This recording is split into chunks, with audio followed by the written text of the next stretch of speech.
As we've been reporting, President Biden held a meeting with the Crown Prince of Saudi Arabia in Jeddah Friday. As a candidate for president, Mr. Biden pledged to make the kingdom a, quote, pariah globally after the 2018 murder of Washington Post journalist Jamal Khashoggi in a Saudi consulate in Turkey. We're going to go in depth now with Ambassador Robert Jordan, who served as the top U.S. diplomat in Saudi Arabia from 2001 to 2003. Ambassador, one of the most potent images of the day is this fist bump between the president and Mohammed bin Salman. What is the ripple effect of that image? You know, Catherine, I think it was kind of a cringeworthy event. It's sort of like coming off the golf course with one of your guys and giving him a fist bump. I don't think that was the intent of it, but there was no way this was going to be easy. Whatever the greeting was would be talked about tonight on the news, and that's what we got.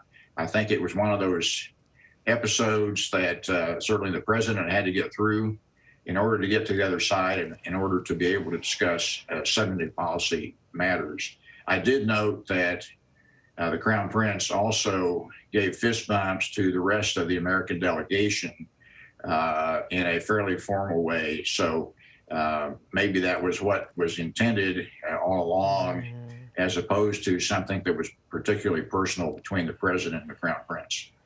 Right, just to take that a step further, does this event reinforce or undercut the Biden administration's larger objectives for the trip? Well, I think if we start talking about some of the substance, it'll help us get over it. Frankly, I think some of the optics tend to become overplayed. I think we overplayed President Trump shaking hands with the leader of North Korea. I think we have sometimes overplayed other kinds of greetings like this, and it's really important for us to spend our limited, valuable time talking about the policies and issues that are really at hand. Well, let's do that right now. 4 years ago, the U.S. was less reliant on Saudi oil than it is today. What is the administration trying to accomplish in the energy space on a policy level? The price of oil is really a worldwide price, and it has very little to do with how much Saudi oil we consume ourselves.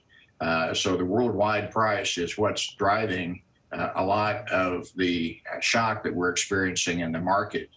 Certainly the lessening of Russian production from the war in Ukraine, from the massive demand spikes that we've seen worldwide as COVID has receded somewhat.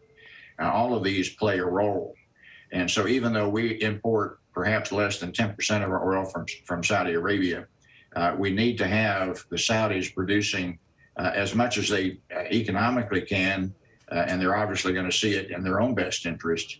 But that's what is really needed on the world scale. They're producing about 10.5 million barrels a day right now. Estimates are that they could produce perhaps up to 11.5, a little bit more than that, perhaps even to 12, but not on a sustained basis. Another 1.5 million barrels a day is still, less than perhaps 1% of worldwide demand. So I think we've got to be very careful to not get our hopes up that somehow we're going to see a huge dividend at the pump just because the Saudis tweak their oil production. If they do, they're scheduled right now, I think, to increase production by about 600,000 barrels in July and August. And then they have an OPEC meeting in August where they'll make further adjustments. But I don't see in the next 2 weeks some sort of magical drop in the price of oil that's really going to make that much difference. Ambassador, we just have a few seconds left. Big picture, what was the objective for this trip to Saudi Arabia? I think it was to reset the relationship. It's been in the deep freeze for the last 2 years. We haven't even had an ambassador there. We didn't even nominate an ambassador until April of this year, and he hasn't yet been confirmed. So I think we have a lot of business to do, from Israel to Iran to oil to Russia and China. It's time to roll up our sleeves and get that business done. Ambassador Robert Jordan, thank you. Thank you.